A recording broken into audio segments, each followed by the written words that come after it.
too often, and we've all seen this, right? You search for something and then you get these search results that are really low quality. So that's plagued the search engine result pages for years. But I do think there's been a lot more in the last year or so because everyone's just been using AI to start generating those contexts.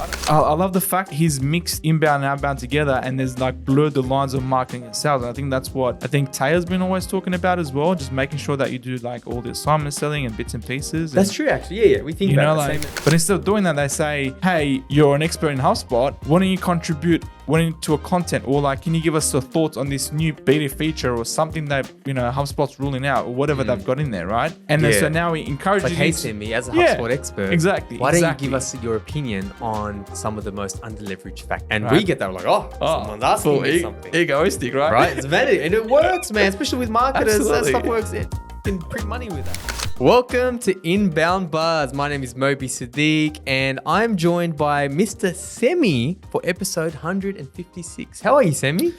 Good, Mobs. Good. How are you? Very well, very well. For those of you who don't know, we've actually known Semi for many, many years. He's been a friend of Red Pandas for like 5-6 years, but actually recently started working for us in our HubSpot division. So Semi, officially welcome to the show, and you've been at Red Pandas for a little while now, so welcome there too. Yeah, thanks very much, Mose. But I can't get away from that, the hair of yours.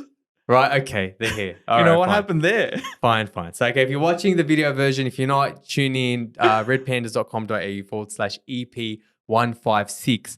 I actually got my hair dyed grey, and it actually really suited me. Like, some people even say the blonde now suits me. But after my hair's very dark, it's dark South Asian hair. But after 4 days, the grey fell out and it just went blonde. And I went to a good place. I used all the purple, blue shampoo, all the stuff they told me. But, South Asian hair, man, it's too dark. How's the clients react to that? Well, sometimes I jump on the call. They're like, whoa. I'm like, yeah. So it's a bit of an icebreaker. But anyway, awesome. Cool. Let's get on with the news. What's making news today, Simi? So for the episode or part of News Buzz, so Google has done, I think we might have talked about it. You guys might have talked about it with Tony in the past episodes. Google has launched a March 2024 core update. And in that update, hundreds of websites have been de-indexed. So, that's obviously, that has made a huge impact on, the websites in general, but they've been specifically targeting low quality content, which is AI generated, right? Again, I think it just shows that good content, always does better, I'm guessing.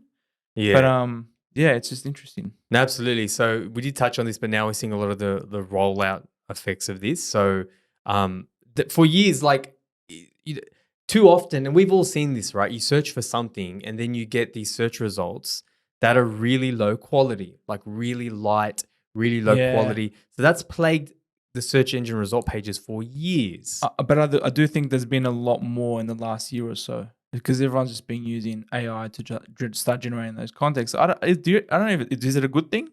I think it's a great thing. I think it's absolutely a great thing, especially it depends on what you're trying to do.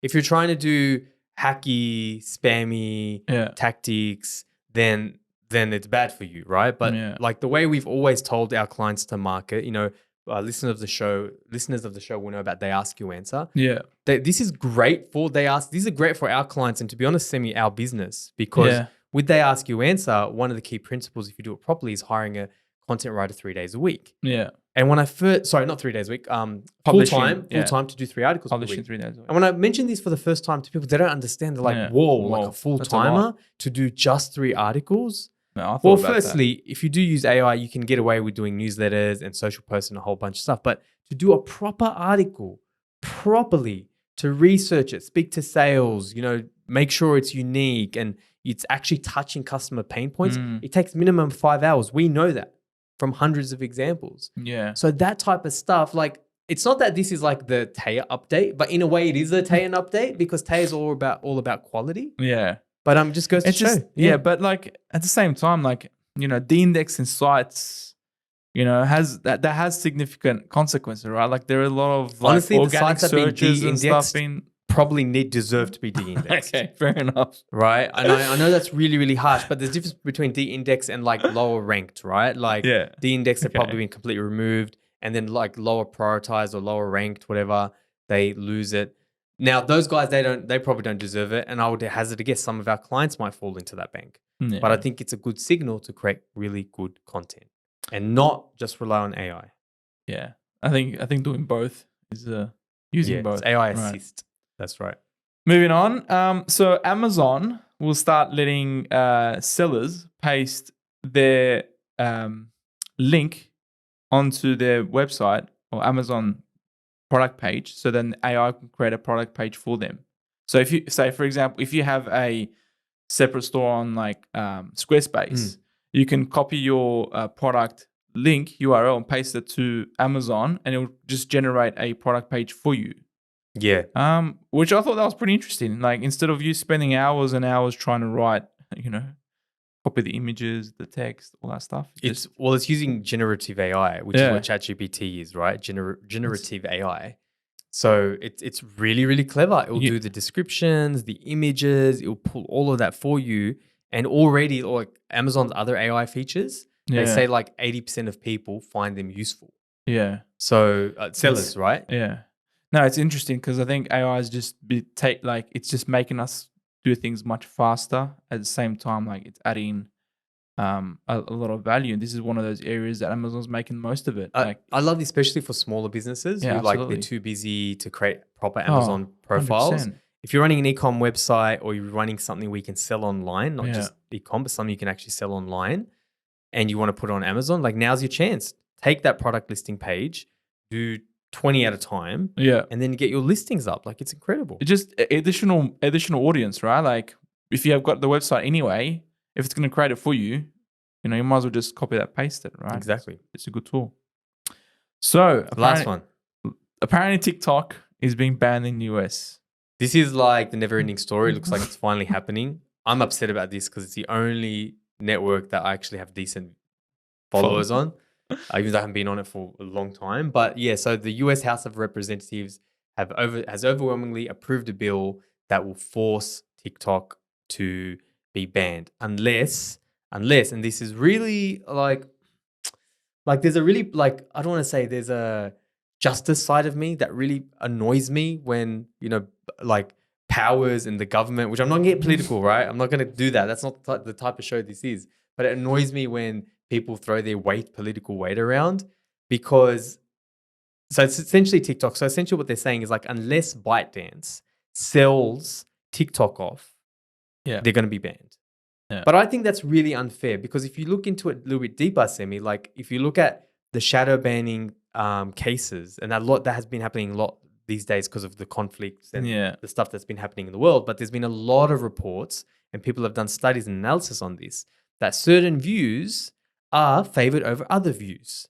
Yeah. Not according to how popular they are, but just because certain people don't want those views out. This is happening on Instagram. It's happening on Twitter and Facebook. And this is not like low quality. Like this is like clearly people have said, no, that's right, that's wrong.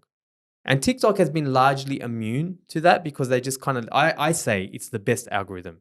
Like I agree. The parent in me is like, that's terrible because it's like crack for our brains. But the market in me is really, really impressed because they're the ones, Reels, YouTube Shorts, literally copied their playbook because their algorithm, how sticky it is and how smart it is according to what you like is like second to none. That's true. But look, it is what it is. But I think the main thing is, right, if we kind of bring it back to our home ground, is we say this all the time, the importance of owned land, not rented land. Yeah. That's why we focus on, like when businesses come to us and they have a marketing problem, we always focus on owned land first. Yeah, you got to create videos. Of course you do. Create videos, put them on your website, house them on your website. Articles, blogs, the stuff that will get organic reach. Yeah. That'll be immune to any Google algorithm change. And then, of course, we do a podcast too. We have it on networks as well. But we have our house in order first. We have our owned house in order first before we start playing around with. This is like Facebook all over again. When people build businesses on Facebook and then Facebook was like, organic reach is gone.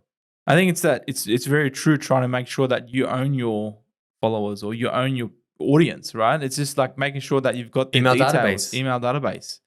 That's what it is. Absolutely. Yeah. Implement HubSpot. That's right. That's right. So moving on, what's our featured buzz today, Simi? So, featured buzz for today. So Databox have shared this post. They have a very innovative and clever way for basically blending inbound and outbound together. Now, for those people that are aware, marketing is normally left for inbound. Right? Yeah, they will build the leads. They'll build the Google leads. ads, They'll put all the articles. posts out. Yeah. They just let everyone know about it, right? And sales' job is to go out there and outbound and call these people, make sure that they're buying from the service, right? Mhm. So what Databox have done is created a. Well, before they do that, actually, you know yeah, what? talk about I how want good- to talk about the results, yeah. and then we can go into how they did it, right? So, so far, based on the whatever they did, right? This quarter, they said they've generated 500 signups for their free product plus. So 500 plus signups, just to be clear.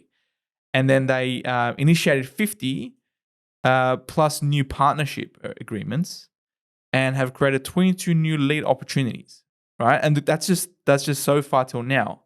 They expect a 2 times this next quarter, and by the end of the year, 10x. It's crazy. That's insane. It's crazy. So a lot of people on the podcast, if you're from a marketing background, you know what Databox is. For those who don't, it's like a really good reporting platform. They do a lot more than that, but a very, very good reporting benchmarking platform. And the post we will share in the show notes, redpandas.com.au/EP156. It was from Peter Caputa. And Pete, I'm going to share this with you. I'm so sorry for mispronouncing your name. I love your content. You're amazing what you guys do at Databox. But anyway, so he shares this really, really interesting post, Yeah. right? But anything else you want to say on that before I kind of... No, it's just like, I love the fact that he's mixed inbound and outbound together, and there's like blurred the lines of marketing and sales. And I think that's what Taylor's been always talking about as well, just making sure that you do like all the assignment selling and bits and pieces. That's true, actually. Yeah. We think You about know, assignment prospecting That's is like correct. where you'll give them homework, but you're absolutely right. It's similar, but this is really innovative. So what Yeah. he does is like, he says in his post that most companies think of outbound and inbound, like you say, as 2 separate channels. That's right? correct. So marketing, like you say, does the inbound and generates the lead for the sales, and sales does the outbound prospecting. But when you look at the studies, and this is common sense, this is one of those common sense statistics. If you look at the most effective methods of generating leads, it's inbound. When you do it right, it's inbound. Like 39% in their study, I think 39% was the highest number in terms of what? How do you say that? Like I think it was 39% of all inbound, leads. Yeah, it was inbound. Was inbound. It was the highest. Inbound the highest source, and then yeah. there was like outbound in between. They were both. They did a full study on that. Something like that. Yeah. So common sense, right? Yeah. If you do it right, inbound's always highest quality and convert faster and whatnot, right? Now, I know this actually works because I've followed Databox for a really, really long time, and they've done this with me. But what they actually do is they'll actually, what Pete says is, why don't we actually blend that? If inbound is the stuff that works, why don't we enable our outbound team to leverage it? Yeah. As opposed to, hey, book a meeting, because that's what normally a platform would do. Hey, check out this. It happens to us all the time. We're an agency. Hey, we've got this great platform we think your customers would love. Check it out. He's like, no. Get your outbound team to have success with inbound, like using inbound methods. Yeah. So let's talk about now how, because I'm sure if you're interested so far, you're like, how? We're going to talk about that now. So the first step is... one of the things first things they do is like, we ask them to contribute to content we're creating, right?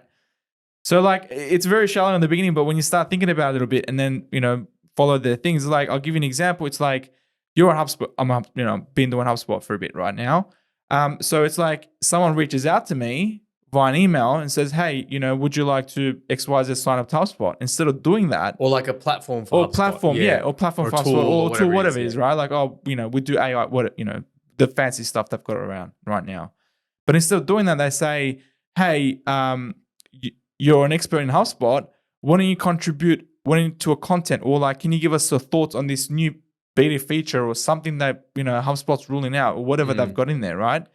And then Yeah. so now he It's encourages like, hey, you to- Sammy, as a Yeah, HubSpot expert, exactly. why don't you exactly, give us your opinion on some of the most underleveraged factors? exactly? And right? we get that. We're like, someone's asking full me something. egoistic, right? Right? It's vanity. And it works, man, especially with marketers. That Absolutely. stuff works. You can print money with that. But yeah, you're right. Like, so that's what he's talking about. That's what he's talking about. And so now you're compelled to then, start writing, something for them.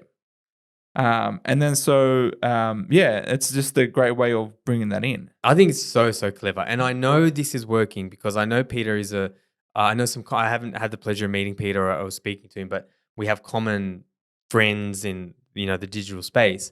And I know they do great work. I know they do really, really well. And I know this is working because like from years ago, if I'm not mistaken, I've been asked to contribute to articles. I can't remember if I have or if they ever took us up on it or whatever, but they're still doing it, right? Yeah. But you're right, like that's the first way, but we've got 4. The second way is they offer customers the ability to benchmark their performance against other competitors or other people in the industry. So for example, and they have like a website like, benchmark.databox or something like that, where you can actually like, you might say that I want to benchmark my organic traffic or I want to benchmark my paid media against websites like me. I'm looking on their website. You can benchmark integrations like Google Analytics, HubSpot, plus 70 or more different metrics, right? Impressions, clicks, deals, and sales. Yeah. Because they're really clever. Like they're a reporting platform. Yeah, absolutely. So like, okay, we will share, not the private information. They're not going to share. That would be wrong. But we're going to benchmark you against all the data we have. That's really, really clever. Yeah, it's interesting because now it gives you a sense of how you're doing in a platform, right? Like when they've got the data and you'll be able to go, okay, cool, like I understand where I stand. It gives you a lot more clarity on how well you're doing, right?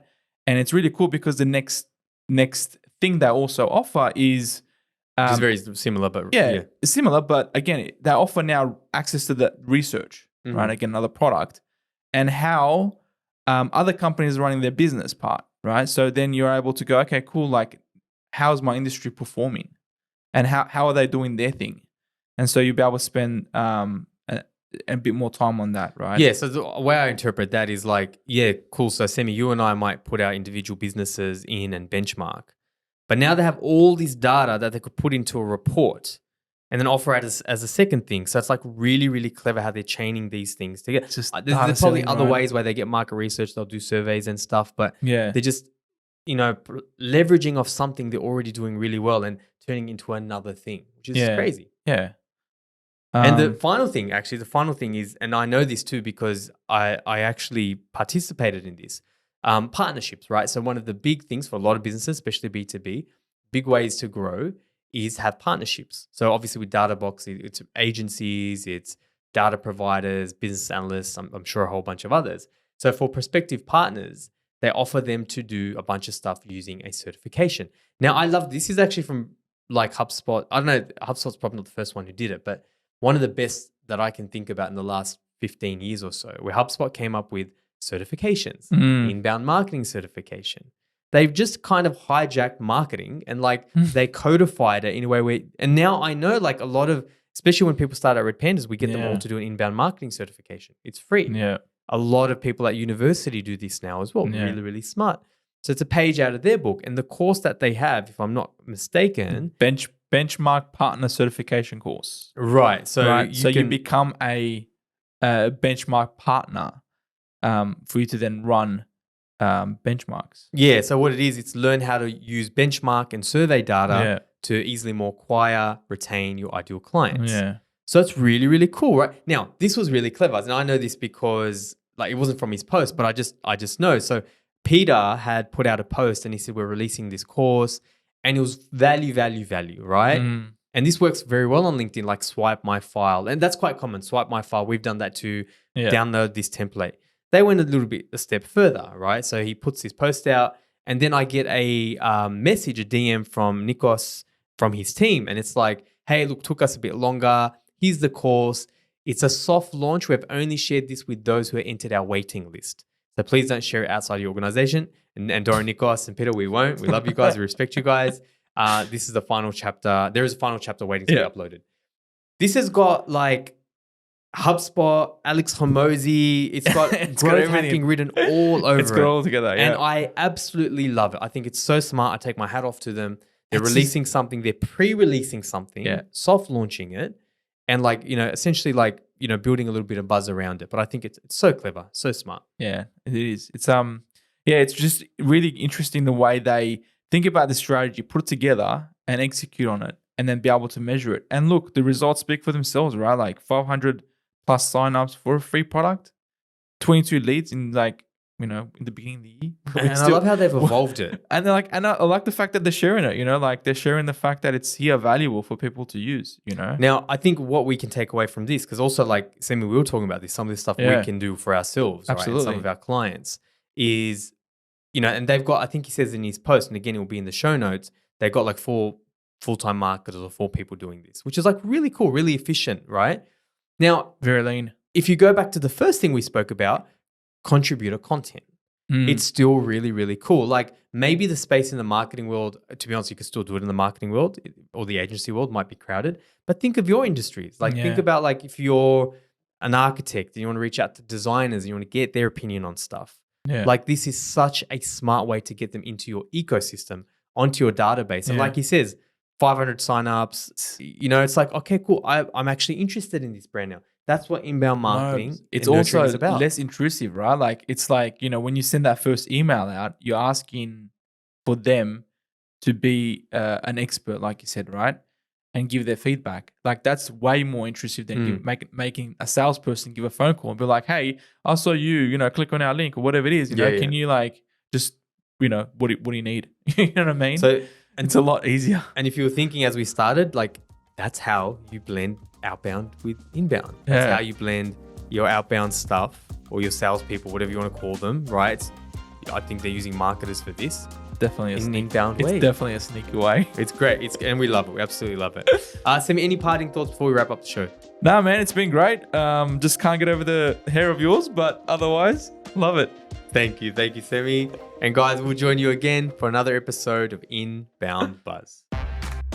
Thanks for listening to Inbound Buzz. Learn anything? Return the favor by spreading the word. Want to make your mark in digital? Need help with your digital strategy, inbound, and marketing automation efforts? Then visit redpandas.com.au and be sure to tune in next time for another Inbound Buzz hit.